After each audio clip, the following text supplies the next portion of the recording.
Hey, what up guys? So in this video we're going to talk about my color grading process for the tutorial videos that you're seeing right now, what I do in post to color these. So here's the before and after of what the footage looks like. This is before and then after once I've color graded. Now it's important to note that before I even bring this footage in, I'm shooting it with really good lighting. It's lit really well. I have all my settings correctly in camera, my white balance, my color profile. This is shot in the 1DX Mark II in 4K. So just be aware that camera settings and lighting make a huge difference in already having a good looking image. So we'll start from scratch here and show you my process. Now, first step for me, when I'm using a LUT, I don't always use LUTs, but in this case I do like to use a LUT. So first I make sure I'm in the color tab up here and then come down in here to the creative tab, click on look.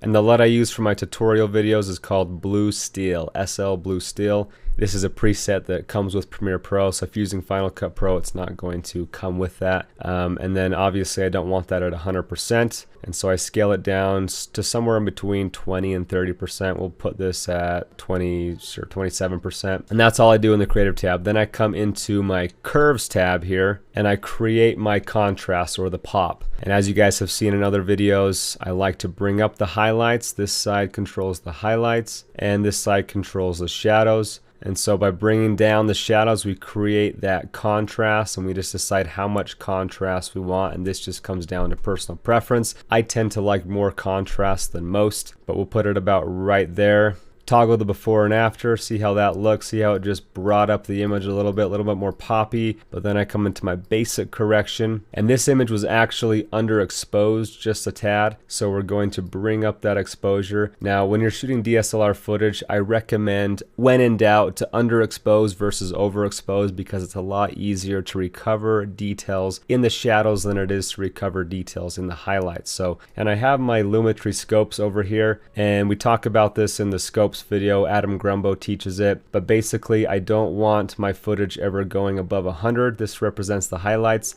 and I don't want the footage going below 0. That means your shadows or your darks are crushed. So we want the information sitting somewhere here in the middle. And so I'm always keeping an eye on my Lumetri scopes to make sure that I'm not going above 100 or below 0. 0.4, 0.5 is where I think it looks good, where we've brought that exposure up but not too far. Toggle before and after, very nice. Now because this image was a little bit underexposed, I think my shadows are a little bit too crushed, so I'm going to bring up these highlights just a tad, like so. Bring down my highlights just a tad so that my shirt in here isn't getting too blown out. And then if you guys know me, I love the saturation, so we're gonna pump in a little bit of saturation to the image. Now my picture profile is already pretty saturated, so I don't need a lot. Usually 105, 110 is plenty. So there's the before and after on just the basic correction that we applied. See how my face really comes out. It's not nearly as shadowed. My eyes are a lot more visible in there. So a lot of that was playing with these shadows here and making sure that we brought those up to really reveal the face better.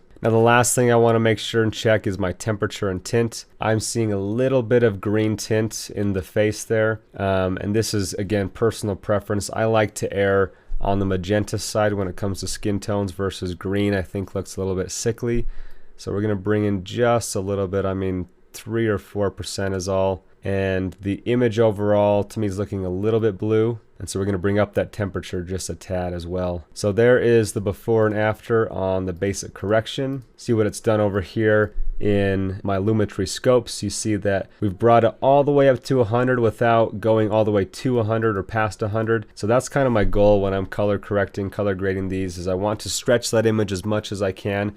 You know, bring those darks really low, bring the highlights high without going past 0 or past 100 on either end and losing that detail. So come in here to my effects tab and let's toggle on the entire look, all my basic correction, creative, and curves.